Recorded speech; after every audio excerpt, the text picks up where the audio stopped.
So yesterday somebody asked me, since the situation between Israel and Palestine, nobody is talking about Ukraine and Russia. Are they still fighting?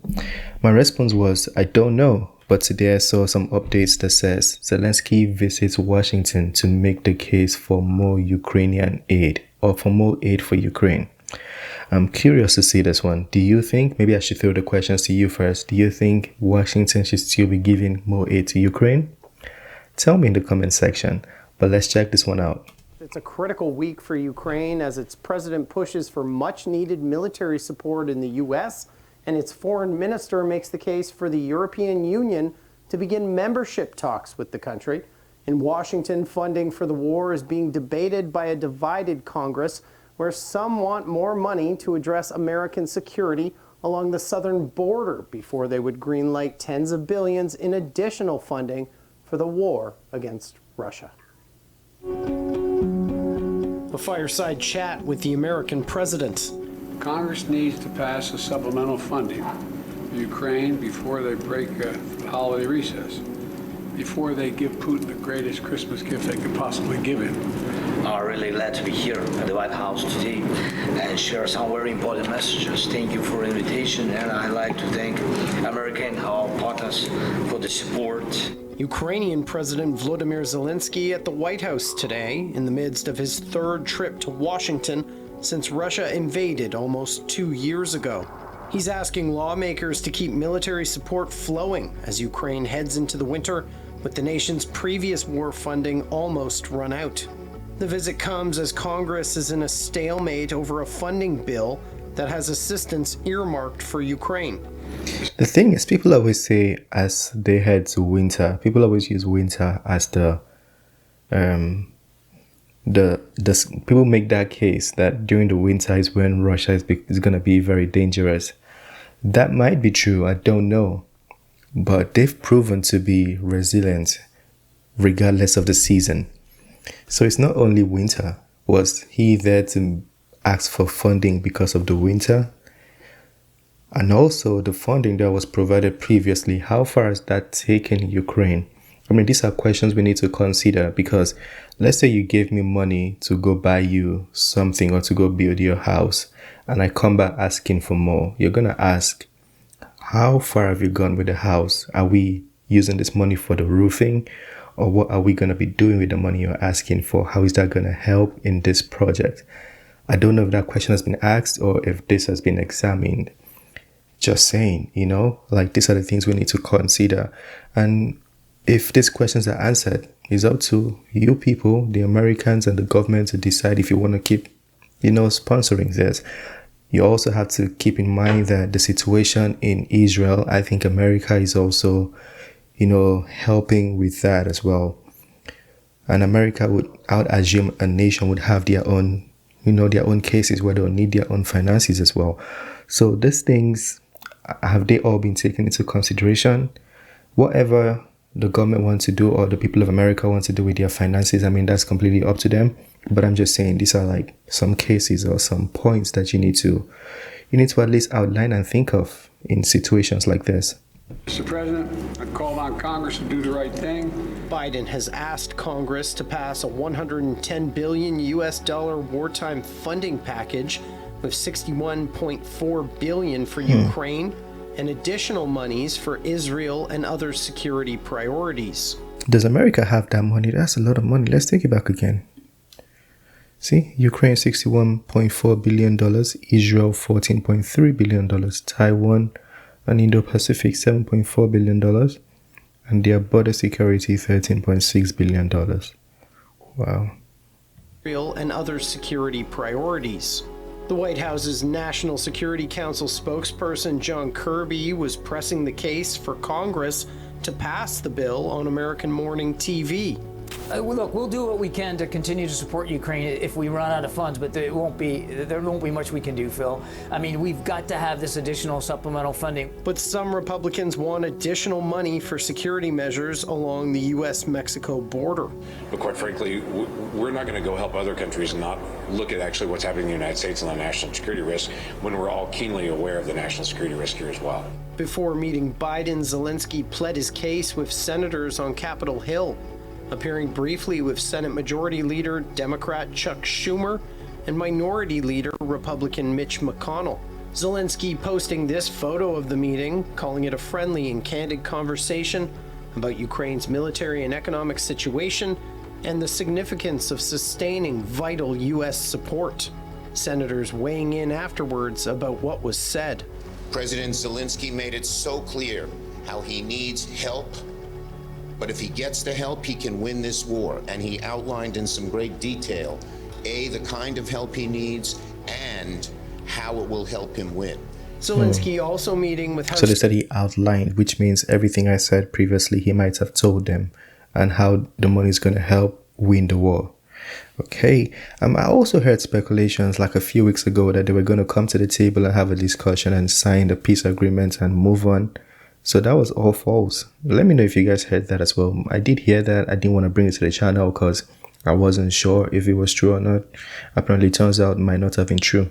Speaker Mike Johnson. I have asked the White House since the day that I was handed the gavel as Speaker for clarity. We need a clear articulation of the strategy to allow Ukraine to win. And thus far, their responses have been insufficient. The new funding is a hard sell for some Congress members.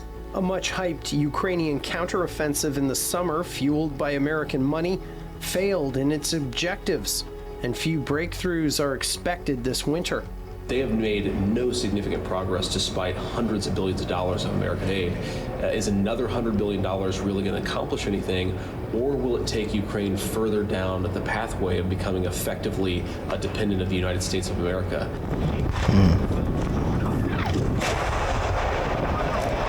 Zelenskyy's overseas trip comes at a crucial time, with money running out and the front lines largely frozen in a stalemate.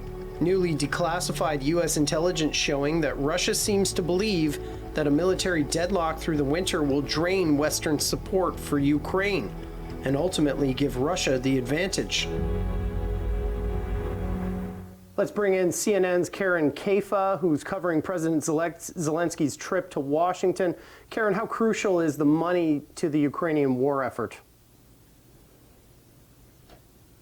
Well, if you ask President Zelenskyy, as many members of the U.S. Congress did today, Matt, he will say that that Ukraine still needs the support of the U.S., not just from a monetary standpoint, but also the signal it sends to European allies and also to the rest of the world. The Biden White House invited Zelenskyy to the White House and to Washington this week to make the case himself. They felt that nobody could do it better than he could. And so as he made his way to this side of the ocean, first to stop in Argentina over the weekend to attend the swearing in of a new president there and shore up support among developing countries, they decided this would be a good opportunity for Zelenskyy to come to Washington. And it was not an easy conversation that he had with some members of Congress today. They asked questions about accountability for the money that the U.S. has given already so far.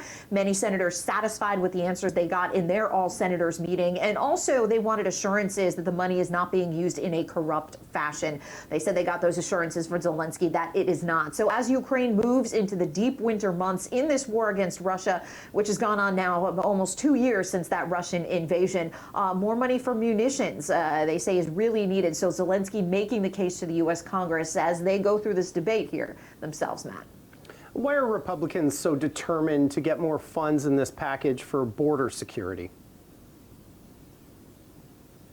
Well, you know, this is the challenge that the Biden White House faces in putting all of these funding priorities together in a single package. The talk about Ukraine funding was going to be a challenging one to begin with, and that started in the fall when the White House kind of warned that the end of the line was coming for the existing funds at the end of the year. So tying this all together always presented its set of challenges. Not only do you have the border security funding in this supplemental package, you have the Ukraine funding.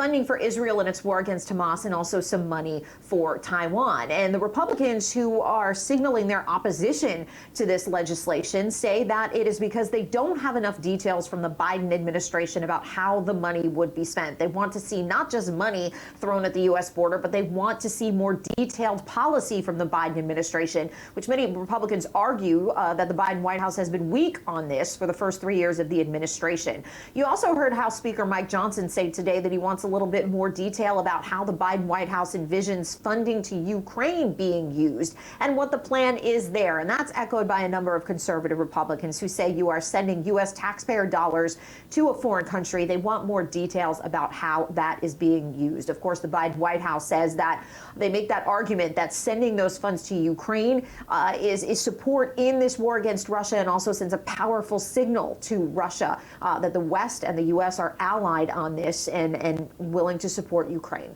Karen, we're running out of time, but just quickly, why is there pressure to get this deal done quickly? Well, the Biden White House has warned that the existing funds to Ukraine will run out by the end of the year. They do have some pools that they can draw from to send supplemental aid, but they really do need congressional approval on a more comprehensive package. Congress wants to take off for the holidays. The House wants to leave as early as the end of this week. But you heard Senate Republican leader Mitch McConnell, who's been through many of these negotiations, say today that if the House does leave at the end of the week, it is going to make it all but impossible to get this done by the end of the year. They're going to come back in January with a full agenda of U.S. priorities, including trying to avoid a government shutdown with those government spending bills that they delayed in November, Matt. All right, Karen, thanks very much for being with us. That's CNN's Karen Kafa reporting live from Washington. Okay, that was an interesting one. Let me know what you think about those funds. Over $100 billion have been sent already. Last time we saw that US borrowed some money from China, about $100 billion, which would technically mean the money was, I'm not saying it was borrowed to send to Ukraine, but they borrowed $100 billion from China and they sent $100 billion to China. We can just say the money went straight to Ukraine. I don't know how to address or comment on this one. It's a tricky situation. You know, war is not a good thing. And I would also say spending money on war might not necessarily be advisable. It's always better to see other options. In a way, if there is any other option, I don't know. But it's better to see if there might be any other option, because it's quite a tricky one. And they said the money they have is going to run out by this end of this year. We're already like halfway through the month, so like 15 days or less or more. It's quite interesting.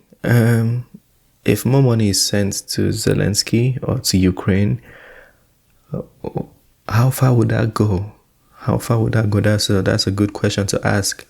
You know, because let's say you send another $100 billion and it doesn't really help, and he comes back for more, will you have more to send? $100 billion is a lot of money. It's a lot of money. And when you're spending money on the war, it's almost money spent on destruction, because that money is burning. It's not an investment to give you something back.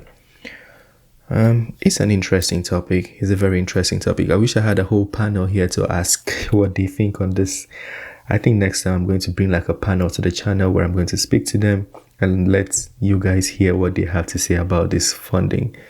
Now, feel free to share your opinion on this. If you're American and you think you support Ukraine and you would like to send more funds to Ukraine, because it's your money, right? So say, personalize it basically. Say, I would like to send more funds to Ukraine, or I would not like to send more funds to Ukraine. Let me know in the comment section. With that being said, smash the like button and subscribe, and I'll see you on the next one. Peace.